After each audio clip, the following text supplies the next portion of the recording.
আমি দাঁড়িয়ে আছি কুয়াকাটা। কুয়াকাটা বাংলাদেশের এমন একটি জায়গা, যেখান থেকে আপনি দেখতে পারবেন সূর্যোদয় এবং সূর্যাস্ত। আজকে ঘুরে দেখাবো আপনাদের কুয়াকাটার সমুদ্র সৈকত, শুটকিপল্লী, লেবু বাগান, ঝাউবন, ফিশ মার্কেট, বৌদ্ধ মন্দির, লাল কাঁকড়া বিচ, মিনি সুইজারল্যান্ড, গঙ্গাবতীর চর, ম্যানগ্রোভ ফরেস্ট আর সাথে থাকছে ঘনশূন্য একটা বিচ।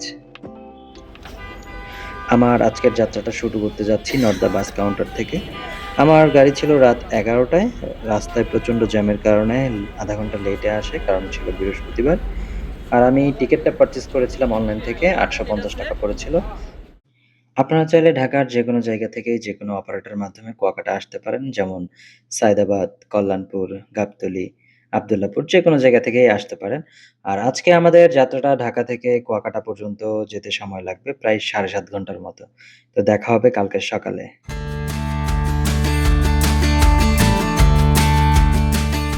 ঘড়িতে সময় সকাল ৭টা। আমি এখন দাঁড়িয়ে আছি কুয়াকাটা বাস স্ট্যান্ডে। আর এখন কথা না বাড়িয়ে একটা রিক্সা নিয়ে সরাসরি চলে যাব হোটেলের উদ্দেশ্যে।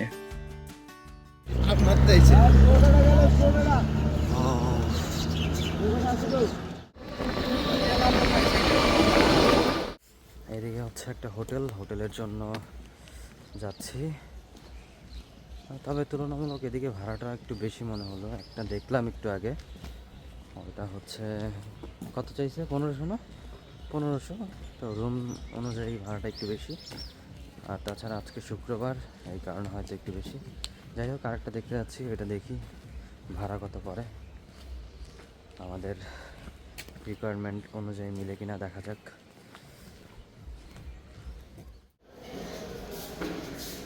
এই হচ্ছে হোটেল। এটা হচ্ছে, আচ্ছা এটা আমরা আনতেছি, সমস্যা নেই। এটার ভাড়া ১২০০ টাকা পড়ছে। এই হচ্ছে রুম।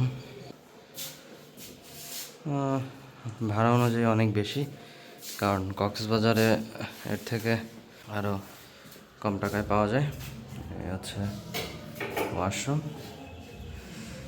লাস্ট টাইম যখন আমরা কক্সবাজার গেছিলাম, ওখানে আরও মানে প্রাইস তুলনায় হচ্ছে আমরা মানে ১৩০০ টাকা দিয়েছিলাম। অনেক ভালো ছিল রুম, এটার থেকে অনেক ভালো। যাই হোক, প্রথমবারের মতো কুয়াকাটা আসলাম এবং ভালোই লাগছে, বাতাসটা অনেক ঠান্ডা। নতুন একটা জায়গায় এসে আসলে নতুন একটা এনভায়রনমেন্ট সত্যিই অসাধারণ লাগে। তবে যারা মূলত কক্সবাজার গিয়েছেন তাদের এইখানে আসলে খুব বেশি একটা ভালো লাগবে না, মানে সমুদ্র সৈকতে। আরও অনেক জায়গা আছে, আমরা ঘুরবো, ঘুরে ঘুরে দেখাবো। আর আমি এই মুহূর্তে দাঁড়িয়ে আছি এমন একটা জায়গায় বাংলাদেশের, যেখানে সূর্য অস্ত এবং সূর্যোদয় দুইটাই দেখা যায়। এটা হচ্ছে কুয়াকাটা, কুয়াকাটা সমুদ্র সৈকত। আর আজকে শুক্রবার, প্রচুর মানুষ, মোটামুটি ভালোই মানুষ, প্রচণ্ড ভিড়। তবে বীজ অনেক বড়, তো যার জন্য একটু খোলামেলা লাগতেছে। আর এই ঘুরে দেখতেছি, আপনারাও দেখবেন, চলেন নেক্সট আরও যে জায়গাগুলো আছে ওগুলো ঘুরে ঘুরে দেখাবো।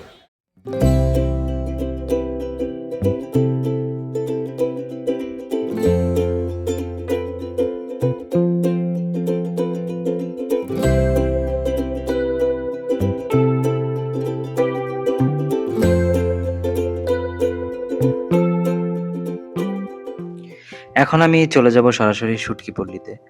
লবণাক্ত বাতাসে মিশে আছে শুকনো মাছের গন্ধ। শুটকিপল্লীতে দাঁড়ালে বোঝা যায় এখানে জীবন সহজ কিন্তু সংগ্রামের।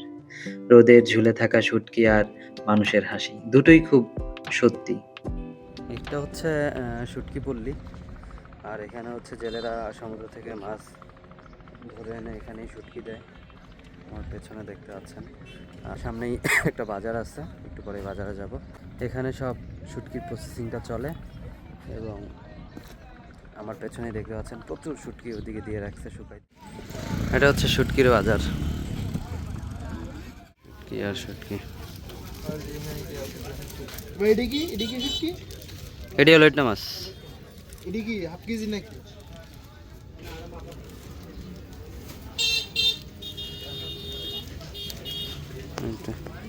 আর এগুলো হচ্ছে ছুরি মাছ। আর এটা হচ্ছে জানি না, এটা কি মাছ? বাইম মাছ। বাবা, সামুদ্রিক মনে হয়, সবই তো সামুদ্রিক। এটা টুনার, তাই না? এটা টুনা মাছ, টুনা মাছের শুটকি। চারদিকে শুটকি আর শুটকি, শুটকির গ্রামটাও সুন্দর। এটা হচ্ছে চিংড়ি।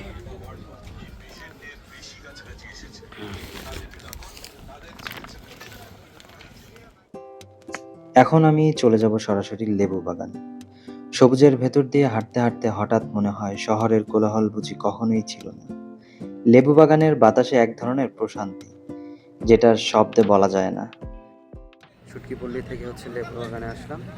খুব ভালো, এই জায়গায় হচ্ছে ছবি অনেক সুন্দর আসবে। এই শিকড়ের মধ্যে বসে সুন্দর ছবি তুলতে পারবেন। ভালো এই জায়গাটা। আর আরেকটা বিষয়, আপনারা চাইলে হচ্ছে বাইকে করেও আসতে পারেন, আবার হচ্ছে চাইলে অটো দিয়েও আসতে পারেন। দেখেন আমার পেছনে অটো দেখা যাচ্ছে, আমি জানি না দেখা যাচ্ছে কিনা, বাট আমি চেষ্টা করছি দেখানোর। ভালোই, পুরো বালু। আর হচ্ছে লেবু লেবু নাই যদিও, তবে জায়গাটা সুন্দর, ভালোই। আমরা এখন বাজে হচ্ছে 3:30 থেকে 4টার মতো বাজে। এই টাইমে আসলাম, ভালোই লাগতেছে খুব। একটা ঠান্ডা একটা বাতাস আছে, আর একদম সাদা বালি, খুব সুন্দর। তবে একটা জিনিস মিস, সেটা হচ্ছে সাগরের যেই ঢেউ, যেই গর্জন, ওইটা নাই। যদি ওইটা থাকতো তাহলে জাস্ট অসাধারণ একটা এনভায়রনমেন্ট ক্রিয়েট হইতো। তারপরেও ভালোই লাগতেছে, খারাপ না, ভালো লাগতেছে। আর এখন এইটা থেকে আমরা চলে যাব আমাদের পরবর্তী যেই ডেস্টিনেশন।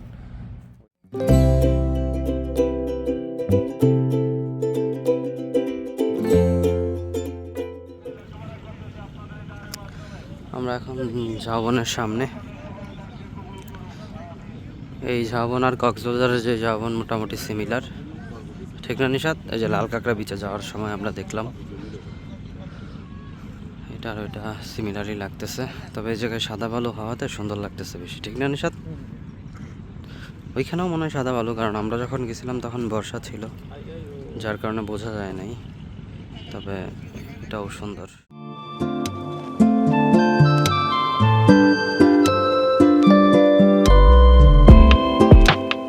আমরা হচ্ছে ঝাউবনের ভেতরে, আর আমার সাথে নিশাত। এই ঝাউবন আর কক্সবাজারের ঝাউবন একই, সিমিলার টাইপ। এখানে ভালোই লাইট প্রপার আসতেছে না, কারণ অলরেডি সন্ধ্যার দিকে, যার কারণে লাইটটা প্রপার আসতেছে না। আমার মনে হয় আর একটু তাড়াতাড়ি আসলে আর একটু ভালো দেখতে পারতাম, প্রপার লাইটটা আসতো। এখন তো একটু অন্ধকার হয়ে গেছে, আমি জানি না আসলে কতটুকু ক্লিয়ার আসতেছে, দেখা যাচ্ছে। তবে আমার মনে হচ্ছে যে অন্ধকার দেখা যাচ্ছে, কারণ লাইট একদমই নাই। খুব সুন্দর ঝাউবন। আমার ভাই আবার একটু ভূতে ফ্যান দেখে, সে আবার ভূতে ফ্যানের বিরাট বড় ফ্যান। সে মুখে মুখে এমন এমন করতেছে। বাইরেই হচ্ছে 3 নদীর মোহনা, তাই না নিশাত? আর এই যে মানে পেছনে যেই ওইদিকে হচ্ছে 3 নদীর মোহনা, আর এটার ওই পারে হচ্ছে যেই বনটা, ওইটা হচ্ছে সুন্দরবনের একটা সাইড, একটা অংশ। বিকেল ঘনিয়ে সন্ধ্যা। এখন আমি যাচ্ছি কুয়াকাটা ফিশ মার্কেট। কুয়াকাটার ফিশ মার্কেট মানেই রং আর জীবন, তাজা মাছ, দর কষাকষি, হাসি ঠাট্টা। এটা শুধু বাজার না, এটা একটা চলমান গল্প। আর কালকে দেখব আরো কিছু স্পট। 430 টাকা, ওরে কম দিতে পারবেন না, যদি কম 30 থেকে 30 পয়সা কমে হবে। আমরা যারা ধরছি এটা দিয়ে কম দিতে পারবেন না। চিংড়ি টিংড়ি আছে। আমার কি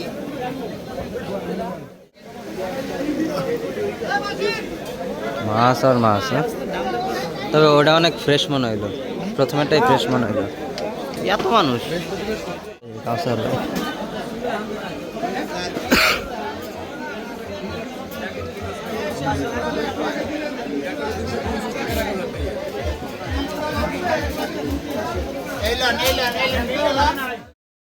আজকের মতো চলে যাচ্ছি রাতের খাবার খেয়ে হোটেলে। দেখা হবে কাল সকালে। এটা হচ্ছে আমাদের রাতের খাবার। শুটকি মাছের ভর্তা, চিংড়ি আর হচ্ছে একটা রূপচাঁদা মাছ। মাছ হচ্ছে এটা কত করে জানি? আচ্ছা, আমি প্রাইসটা বলে দেবো, মনে নেই। খুব সম্ভবত এটা 150 আর ওটা 200, আর শুটকিটা জানি না। আর ভাত হচ্ছে মানে 20 টাকা করে। ভাই টেস্ট কেমন কেমন লাগতেছে? সেই ভাই সেই হ্যাঁ, 10-এ 10। চিংড়িটা কিন্তু আসলেই ভালো লাগছে, ঠিক না? পুরো একদম রিয়েল টেস্ট।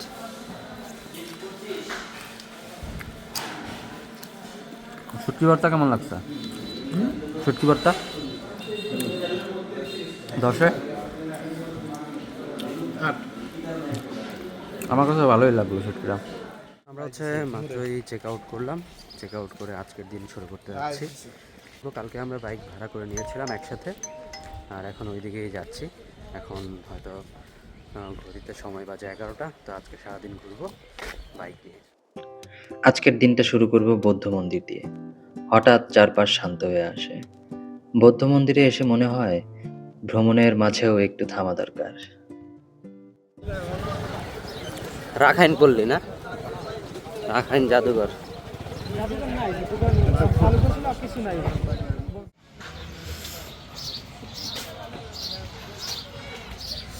আমরা এখন হচ্ছে রাখাইন পল্লী, এটা সামনে হচ্ছে একটা বৌদ্ধ মন্দির। আমরা হচ্ছে একজন ঢুকতে চাইছিলাম, 20 টাকা করে টিকিট এই জায়গায়। তো উনি হচ্ছে বুঝতে ভাঙছি নাই, কিন্তু ভাঙতে ছিল, দেয় নাই। তো এটা হচ্ছে একটা বৌদ্ধ মন্দির আর কি।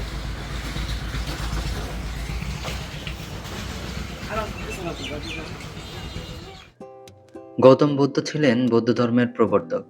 তার জন্ম খ্রিস্টপূর্ব প্রায় 563 সালে লুম্বিনীতে, বর্তমানে যেটা নেপাল। তার আসল নাম ছিল সিদ্ধার্থ গৌতম। তিনি রাজকীয় জীবন ত্যাগ করে দুঃখের কারণ ও মুক্তির পথ অনুসন্ধান করেন এবং দীর্ঘ সাধনার পর বোধিজ্ঞান লাভ করেন। বুদ্ধের মূল শিক্ষা হলো 4 আর্য সত্য ও অষ্টাঙ্গিক মার্গ, যা মানুষের দুঃখ মুক্তি, নৈতিক জীবন ও প্রজ্ঞার পথে চলার নির্দেশ দেয়। আমি প্রথম বৌদ্ধ মন্দিরে আসলাম। আমি হচ্ছে এর আগে কখনো বৌদ্ধ মন্দিরে যাইনি বা কখনো ঢুকিও নাই, এটাই প্রথম। মূর্তিটা অনেক বড় একটা মূর্তি।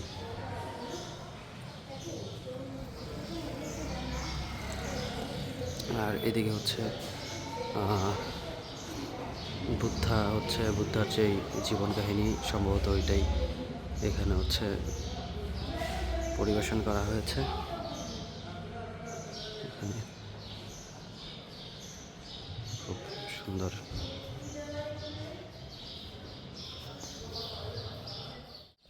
এটা হচ্ছে বৌদ্ধ মন্দির ছিল, আর আমার সামনেই হচ্ছে মিষ্টি পানির কুয়া। এই যে এটা হচ্ছে মিষ্টি পানির কুয়া। ও খুব বড় না, একদম বলাও যায় না। এই পর্যন্ত তো পানি উঠে আছে আর কি, এই পর্যন্ত পানি উঠে আছে। এই হচ্ছে কুয়া। তবে বৌদ্ধ মন্দিরের যেই হচ্ছে ওনাদের মূর্তি খুব বড়। আর আমি যতটুকু জানি ওনারা অনেক চুপচাপ, মানে হচ্ছে শান্তশিষ্ট আর কি, শান্তশিষ্ট একটাই পালন করে। এটা কি সামনে হচ্ছে আরেকটা। ওকে, ভালোই, খারাপ না। এটা হচ্ছে রাখাইন ভাষা শিক্ষা কেন্দ্র। এটা হচ্ছে রাখাইন ভাষা শিক্ষা কেন্দ্র। এটা অনেক সুন্দর। এখানে হচ্ছে রাখাইনরা। এটা হচ্ছে আরেকটা বৌদ্ধ মন্দির, বুদ্ধাস্ট। ও, এটা তো অনেক সুন্দর।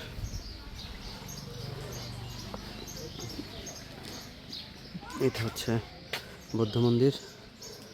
আর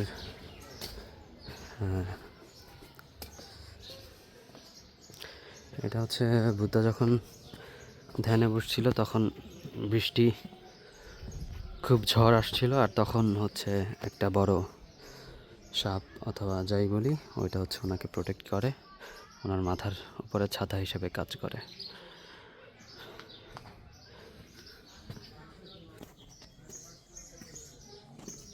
ভালোই, খুব শান্তশিষ্ট একটা পরিবেশ, ভালোই লাগতেছে। বৌদ্ধ মন্দির ঘোরা শেষ করে এখন রওনা করলাম লাল কাঁকড়া বিচের উদ্দেশ্যে। বালুর উপর ছোট ছোট লাল কাঁকড়া দৌড়ায়। প্রকৃতির এমন দৃশ্য ক্যামেরায় ধরা পড়ে না, এটা অনুভব করতে হয়। আমি এখন আছি কুয়াকাটার যেই লাল কাঁকড়া বিচ ওইখানে। আর এই জায়গাটা অনেকটা হচ্ছে একদমই কক্সবাজারের যেই লাল কাঁকড়া বিচ সেম ওইটার মতোই, খুব সিমিলার, একদমই সিমিলার। আমার পেছনেই দেখতে পাচ্ছেন ঝাউবন, এদিকে নৌকা, আমার ওই যে ওইদিকে নৌকা। এখানে মূলত হচ্ছে যারা সমুদ্রে যা মাছ টাছ ধরে তাদের নৌকাই এগুলা, যখন তারা হচ্ছে সমুদ্রে মাছ ধরতে যায়। এখন তো সমুদ্র খুব ঠান্ডা, নর্মালি হচ্ছে গরমকালে মানে সামারে অথবা বর্ষায় সমুদ্রের হচ্ছে আসল রূপ দেখা যায়। মানে বরিশালের কুয়াকাটার যেই সমুদ্র, এটা নর্মালি অন্যান্য টাইমে খুব ঠান্ডা থাকে, শীতল থাকে। বাট যখন বর্ষাকাল এবং হচ্ছে গ্রীষ্মকাল সামারে, এই দুইটা সময় হচ্ছে ওই সমুদ্রের আসল রূপ দেখা যায়, বিশেষ করে বর্ষাকালে খুব বেশি। সামনেই সমুদ্র। এখানে একটা বিষয় লক্ষ্য করলাম, সেটা হচ্ছে মানুষ খুব কম। এখানে যদি আপনারা বিকেলে আসেন তাহলে খুব ভালো লাগবে। আমি এটাও শিওর যে এখানে প্রচণ্ড বাতাস থাকবে এবং বিকালে পরিবেশটা আরও সুন্দর হবে। সামনেই দেখতে পাচ্ছেন ওই যে একটা নৌকা, ওনারা হয়তো মাছ ধরে আসছে। বাট নৌকাটা দেখে আসলে মনে হচ্ছে কি ওই সাগর পাড় থেকে আসলে সাগরের মাঝখান থেকে ঘুরে আসি নৌকায় করে। অনেকেই হয়তো যাবে মাছ ধরতে, আবার ওনারা মনে হয় প্রস্তুতি নিচ্ছে। যত সামনে যাচ্ছি তত আসলে ওই যে সাগরের সাউন্ডটা কানে আসতেছে, মনে হচ্ছে সাগরের মধ্যেই হারিয়ে যাই। খুব সুন্দর। আমি জানি না সাউন্ডটা এখানে আসতেছে কিনা, খুব অসাধারণ, বুঝতেই পারছেন।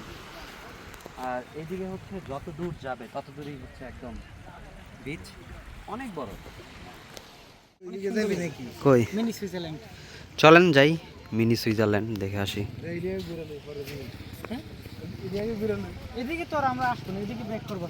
এদিকে হ্যাঁ, এদিকে তো আর আসবো না, এদিকে ধরেন শেষ।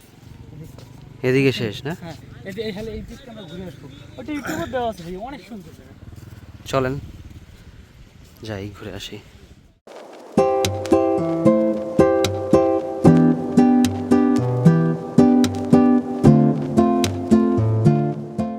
দেখতেই পাচ্ছেন আমার পেছনে একটা খুব সুন্দর একটা ভিউ, আর এটাই হচ্ছে কুয়াকাটার মিনি সুইজারল্যান্ড বলে। দেখতেই পাচ্ছেন পেছনে ঝাউবন এবং হচ্ছে ওইদিকে যেই সবুজ গাছগুলো দেখতে পাচ্ছেন, খুবই সুন্দর একটা পরিবেশ। দেখে মনেই হবে না যে আসলে এটা বাংলাদেশের একটা কোনো জায়গা। খুব অসাধারণ একটা জায়গা। এই পর্যন্ত যতগুলো স্পট ঘুরলাম তার মধ্যে এইটাও একটা অন্যতম জায়গা। চেষ্টা করবেন অবশ্যই হচ্ছে এই জায়গাটাও ভিজিট করার, কারণ এই জায়গাটা চেক আউট করলে মানে আপনি আসলে অনেক সুন্দর ভিডিও এবং অনেক সুন্দর পিকচার পাবেন। আর এটা আসলে নিঃসন্দেহে বলাই যায়, ছবিতে হয়তো ভিডিওতে আসতেছে দেখতেই পাচ্ছেন, আসলেই সুইজারল্যান্ডের মতো খুব সুন্দর একটা। আর আমার পেছনে যে নৌকাগুলো দেখতে পাচ্ছেন ওগুলো হচ্ছে মাছ ধরার ট্রলার। আর ওই মাঝিরা হচ্ছে হয়তো জাল ঠিক করতেছে, তাদের যখন সময় হবে তারা হচ্ছে এই ঝিরি ধরেই সাগরে চলে যাবে মাছ ধরতে। খুব সুন্দর একটা জায়গা দেখেন।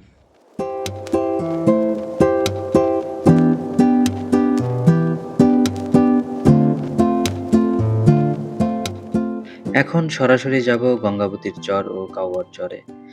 এখানে নদী আর আকাশ এক হয়ে যায়। চরটা নির্জনতা যেন নিজের সাথে কথা বলার সুযোগ করে দেয়। আর আমি আরেকটা বিষয় খুঁজে পেলাম, কুয়াকাটার বুকে যেন এক টুকরো সুন্দরবন। আশেপাশে যে এই গাছপালা দেখতে পাচ্ছেন অথবা বালি চর দেখতে পাচ্ছেন, এটা হচ্ছে কাউয়ার চর বলে। আর আমি এখন কাউয়ার চরে দাঁড়িয়ে আছি। খুব সুন্দর একটা জায়গা দেখতেই পাচ্ছেন, মানে অনেকটা আপনার কাছে মনে হবে কি মানে সুন্দরবনের একটা ফিল দিবে আপনাকে। সুন্দরবনের ছোটোখাটো একটা ফিল এখানে পেয়ে যাবেন। আর পাশেই যেটা দেখতে পাচ্ছেন পেছনে, ওইটা হচ্ছে গঙ্গামতির চর।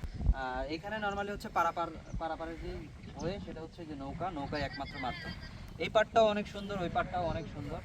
খুব সুন্দর একটা জায়গা, খুব শান্তশিষ্ট। এখানে আসলে আপনি আসলে নেচারের যে অরিজিনাল সাউন্ড, নেচারের যে অরিজিনাল ফিল একদম সেটা পাবেন। আপনার হচ্ছে পাখির ডাক পাবেন, বাতাসের আওয়াজ পাবেন, গাছপালার যেই সাউন্ড, অরিজিনাল সাউন্ড, যেটা আসলে আমরা শহরে পাই না। শহরের কোলাহলের বাইরে নিজেকে যদি নিয়ে আসতে চান তাহলে আসলে গ্রাম বাংলা বলেন, গ্রাম বাংলার ঐতিহ্য বলেন, সৌন্দর্য বলেন, এটা আসলে ঘুরতে হবে, ঘুরে ঘুরে আপনার ফিল নিতে হবে। খুব সুন্দর একটা জায়গা, অসাধারণ।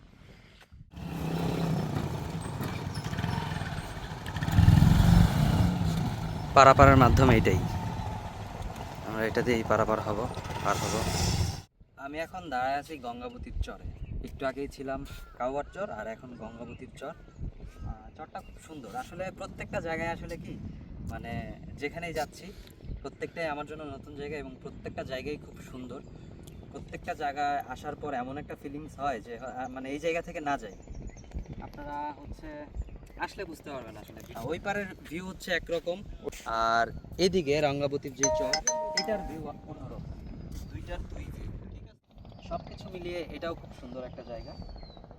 আমি বলবো আসলে প্রত্যেকটা জায়গায় সুন্দর। যখন আপনি একটা নতুন পরিবেশ, নতুন একটা এনভায়রনমেন্টে যাবেন, ওই সবগুলোই আসলে আপনার জন্য সুন্দর এবং সবগুলোই আপনার জন্য খুব দারুণ একটা রোমাঞ্চকর মোমেন্ট ক্রিয়েট করবে, বুঝতে পেরেছেন? তো আমার আসলে খুব ভালো লাগতেছে। আমার আমার মনে হচ্ছে যে আমি এখানেই থাকি, এমন একটা ফিলিংস ভেতরে হচ্ছে। খুব সুন্দর।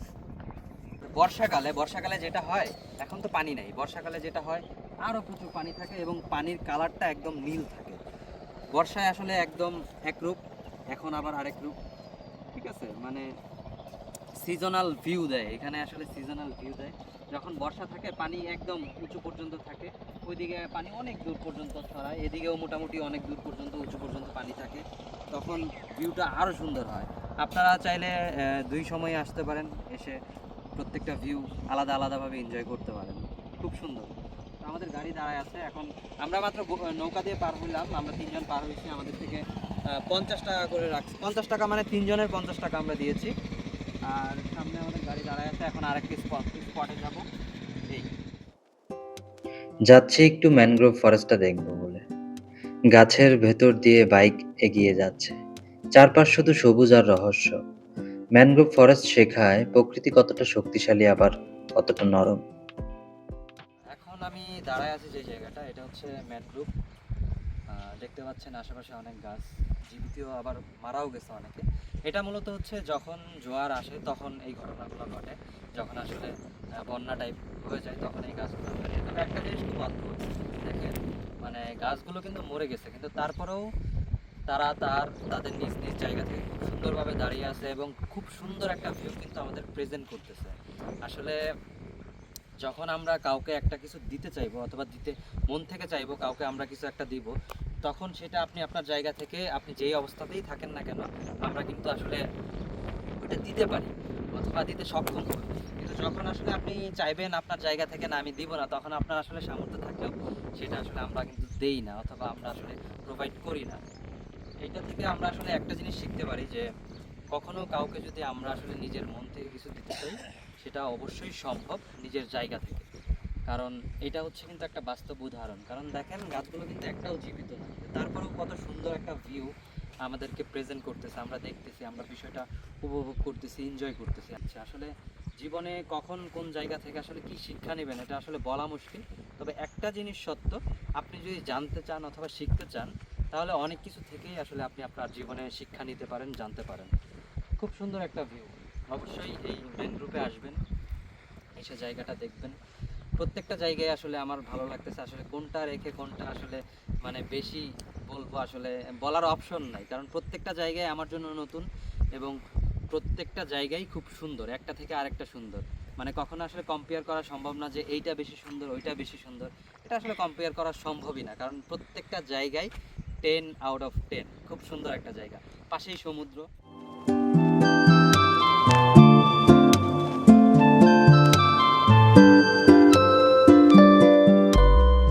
দেখতেই পাচ্ছেন কত সুন্দর একটা জায়গা, কত সুন্দর একটা লোকেশন। জায়গায় যখন আপনি আসবেন, আমার চারপাশ দেখেন কোনো মানুষ নাই, জনশূন্য, একদম জনশূন্য, কোনো মানুষ নেই। যখন আপনি নীরবে এখানে বসে থাকবেন, ভাই বিশ্বাস করেন আপনার এখানে আসা পর্যন্ত যত আপনার কষ্ট, জার্নি যা আছে, আপনার ক্লান্তি, আপনার এই সাগরের ঢেউয়ের সাউন্ড এবং এই বাতাস নিমিষেই দূর করে দিবে। খুব সুন্দর একটা জায়গা। আসলে এই জায়গাগুলো খুব আন্ডাররেটেড আমার মনে হয়। কক্সবাজারে আসলে এমন জায়গা পাওয়া মুশকিল যেখানে মানুষ কম থাকে। তবে কুয়াকাটার এই জায়গাগুলো, আমি যে জায়গাগুলো ঘুরলাম ওই জায়গাগুলো একটা জিনিস অনেক ভালোভাবে নোটিস করলাম, যে মানুষ খুব কম। আর যে জায়গায় আসলে মানুষ কম থাকে ওই জায়গার প্রকৃতির আসল সৌন্দর্যটা খুব নীরবে উপভোগ করা যায়, বুঝতে পেরেছেন? কারণ মানুষ থাকলে হয় কি, ওই হুল্লোড়, চিল্লা পাল্লা, মানে প্রকৃতির যেই সাউন্ড, যেই নেচার, যেই গ্রান, এটা আসলে প্রপারভাবে নেওয়া সম্ভবই না। যখন আপনি আসলে প্রকৃতির অরিজিনাল টেস্ট নিতে চাইবেন, তখন আসলে জনশূন্য একটা এমন পরিবেশ লাগবে তখনই আসলে আপনি উপযুক্ত যেই ওয়েদারের যেই টেস্ট ওইটা আপনি আসলে পাবেন। মানে একটা সময় আসবে যখন আপনার আসলে অনেক কিছু হয়ে যাবে, অনেক সম্পদ হবে, অনেক টাকা হবে, আপনি আর্থিকভাবে অনেক সচ্ছল থাকবেন, কিন্তু তখন আসলে আসলে কি আপনার আসলে যেই এনার্জি, ঘোরার যে একটা আনন্দ, ঘোরার যে আসলে একটা আপনার ক্রেজিনেস, সেটা আসলে তখন থাকবে না। আর অবশ্যই ঘোরার জন্য টাকাও প্রয়োজন, আমি বলবো না যে আসলে আপনি ফ্রিতে ঘুরতে পারবেন, বিষয়টা অবশ্যই এমন না। তবে ঘোরার জন্য যে অনেক বেশি টাকা লাগে সেটাও কিন্তু না। আমার যে কি শান্তি লাগতেছে এটা আসলে মানে আমি বলে বুঝাইতে পারবো না। এই ঠান্ডা বাতাস, এই সমুদ্রের ঢেউয়ের সাউন্ড, আমি যদি হচ্ছে বর্ষাকালে আসতাম, ভয়ঙ্কর সুন্দর রূপ সেটা তখন দেখতে পেতেন। আর আরেকটা বিষয় সেটা হচ্ছে কক্সবাজারের যেই বিষয়টা, সেটা আসলে কি ওটার গভীরত্ব অনেক বেশি। আর কুয়াকাটার যে বিষয়টা, এটা আসলে একটা চরের মতো, এই কারণে গভীরতা অনেক কম, এবং যার জন্য সারা মাস আসলে সমুদ্রের যেই ভয়ঙ্কর ঢেউগুলো এটা আসলে দেখা সম্ভব হয় না। এটা শুধুমাত্র বর্ষাকালেই দেখা সম্ভব। ঘোরার মধ্যে আসলে জীবনের মানেটা আপনি খুঁজে পাবেন। এই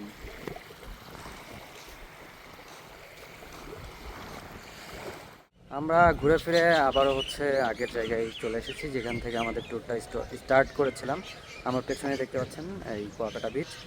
আর আজকের জার্নিটা মানে ট্যুরটা খুব অসাধারণ ছিল, খুব সুন্দর সুন্দর জায়গা ঘুরতে পেরেছি, ঘুরেছি, এক্সপ্লোর করেছি। আর নেক্সট কোথায় যাব অবশ্যই আপনারা চাইলে কমেন্টে জানাতে পারেন। আর চ্যানেলটা অবশ্যই সাবস্ক্রাইব করবেন, লাইক করবেন, কমেন্ট করবেন। আপনাদের একটা সাবস্ক্রাইবে আমার আসলে আরও অনেক বেশি জাগে। ধন্যবাদ, সবাই সাথেই থাকবেন আর নতুন নতুন জায়গা ঘুরে দেখাবো, সেটা এনজয় করবেন।